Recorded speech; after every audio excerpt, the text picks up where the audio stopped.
मैं संकल्प आज 23 अप्रैल 2025 को ये वीडियो पहलगाम से बना रहा हूँ। कल 22 अप्रैल 2025 को ठीक हमारे पीछे ये जो स्नो कैप पहाड़ियाँ हैं उनके नीचे जो पाइन ट्रीज हैं वहीं है बैसारन वैली। वहाँ पे 28 लोगों की निर्मम पति की से हत्या हुई, चाहे शुभम की पत्नी हो, चाहे पल्लवी हो जिनके पति मंजुनाथ की हत्या हुई, चाहे वो हिमांशी।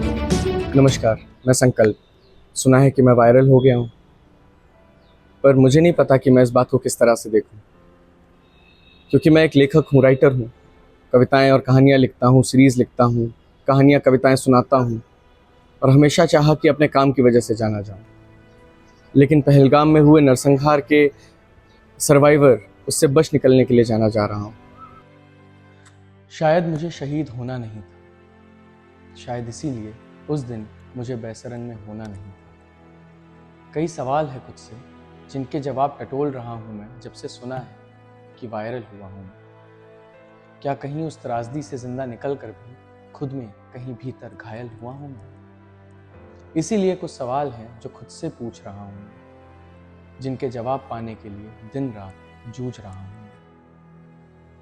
ये जिंदगी अब मेरी नहीं, उन 26 शहीदों की है जो गए हैं मुझे और मेरे जैसों को अपने हिस्से की जिंदगी देकर।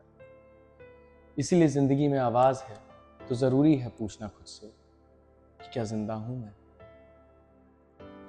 शोर हमेशा दूर तक सुनाई नहीं देता, कई बार वो हमारे कानों में चिल्लाकर हमारे अंदर गूंजता रहता है। मेरे अंदर भी एक शोर है जो 22 अप्रैल 2025 से मेरे अंदर गूंज रहा है। वो शोर उस फोन कॉल का है जो 4:40 पे आया था।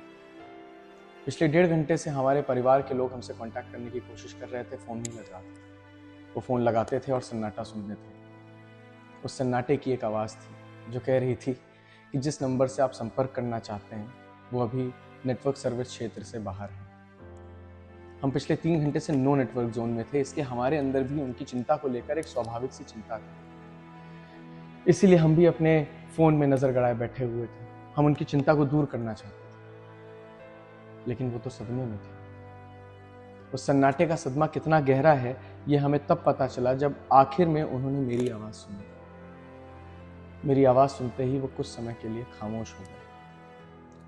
कितना अजीब है ना कि जब नेटवर्क नहीं था तो वो मुझसे संपर्क करके कितना कुछ कह देना चाहते थे, बोल देना चाहते थे, पूछ लेना चाहते थे। लेकिन अब नेटवर्क पूरा था तो वो चुप थे। खामोशी में कितनी ताकत होती है इस बात का अंदाज़ा भी मुझे उसी दिन हुआ। फिर उधर से आवाज़ आई, कहाँ हो तुम लोग बेटा? मैं सकपका गया। जिस आवाज़ को मैं अपनी पैदाइश से 9 महीने पहले से जानता था, जिसके मर्म को मैं पहचानता था, उस आवाज़ को मैं समझ नहीं पा रहा था। दरअसल मैं इस बात से अनजान था कि पिछले 1.25 घंटे से उनके सदमे का कारण हमसे संपर्क ना कर पाना नहीं था, बल्कि टीवी पर चल रही काले स्वेटर में एक हताहत व्यक्ति की तस्वीर देखकर था।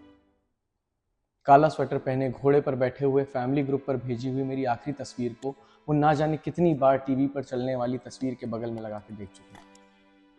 हमारी माएँ, मेरा भाई, हमारे परिवार की चिंताओं को दूर करने की सारी कोशिशों के बावजूद मैं कुछ नहीं कर पा रहा था, और जो मैं कर सकता था वो करने से अभी मैं थोड़ा दूर था, और वो था कश्मीर से निकलकर, पहलगाम से निकलकर घर आ जाना। मेरे जवाबों से मेरे परिवार के लोगों की चिंता दूर नहीं हुई, हो भी नहीं सकती थी। चिंता हम दूर कर सकते हैं, सदमे से इंसान को खुद ही उभरना पड़ता है। देर सवेर मेरे और मेरे जैसे तमाम जिंदा लोगों की जिनकी जिंदगी बच गई, उनके परिवार सदमे से उभर जाएंगे। पर ये जो शोर मेरे अंदर गूंज रहा है वो मुझसे कह रहा है कि जिंदगी है तो जिंदा रहना जरूरी है। उनके लिए जो हमारे लिए शहीद हो गए और अपने हिस्से की जिंदगी हमें जीने के लिए दे गए। वो तस्वीर जिसके करीब मेरी तस्वीर को लगाकर वो मुझे ढूंढने की कोशिश कर रहे थे, या नहीं कर रहे थे ढूंढने की कोशिश, उसमें मैं नहीं था। वो शहीद लेफ्टिनेंट विनय नरवाल की तस्वीर थी। काश वो उनकी तस्वीर ना होती, काश वो किसी की भी तस्वीर ना होती, काश वो तस्वीर ना होती जहाँ एक बच्चा अपने फटे लहूलुहान कपड़ों में एक पत्थर पे अपने पिता के बगल में बैठा बिलख रहा था। वो मुजम्मिल की तस्वीर थी, वो वही मुजम्मिल था जो गुलमर्ग में मेरे साथ खेल रहा था। अक्सर ऐसा होता है कि कहानी की शुरुआत कैसी भी हो, सफ़र कैसा भी हो, लेकिन कहानी का अंत उसकी सबसे बड़ी घटना या दुर्घटना तय कर देती है। इस कहानी का भी अंत तय है और होना भी चाहिए। उन आतंकियों के खात्मे के साथ, उस आतंकवाद के खात्मे के साथ जिसने ना जाने आज तक कितने मासूमों को शहीद कर दिया। उन आतंकवादियों ने भले ही धर्म पूछकर मारा, लेकिन चोट हर भारतीय को लगी। और मुझे यकीन है कि उनका अंजाम उनके धर्म से नहीं, उनके इंसान ना होने की वजह से, और वो शहीद नहीं कहलाए। मैं जानता हूँ कि मेरे जैसे ना जाने कितने लोग और मैं जब मोहब्बत की बात करेंगे तो लोगों को खटक सकता है, उनको अजीब लग सकता है, और उनको लग सकता है कि हमारे लिए कहना बहुत आसान है क्योंकि हमारे पास ज़िंदगी है। लेकिन वो जो लोग शहीद हो गए हैं, वो वहाँ पर मोहब्बत में गए थे, मोहब्बत के साथ गए थे। इसलिए कश्मीर में मोहब्बत को बनाकर रखना बेहद ज़रूरी है। मुझे उन आतंकवादियों के धर्म से कोई लेना देना नहीं है। मुझे उन आतंकवादियों से सिर्फ इंतकाम चाहिए, लेकिन मुझे उस नज़ाकत, उस आदिल, उस सज्जाद को गले लगाकर उनका शुक्रिया अदा भी करना है, जिन्होंने ना जाने कितनी जानें बचाई। मुझे उस हर कश्मीरी से शुक्रिया कहना है जिसने हमारी हिफाजत करी, और उसके लिए कश्मीर, कश्मीरियों और कश्मीरियत की हिफाजत करना बहुत ज़रूरी है। वरना जिन्होंने हमारी गोली अपने सीने में उतार ली ना, वो तो शहीद हुए, हम नफ़रत के साथ मर जाएंगे। इसलिए अगर हमारे पास ज़िंदगी है, जब हम जिंदा हैं, तो जिंदा रहना बेहद ज़रूरी है।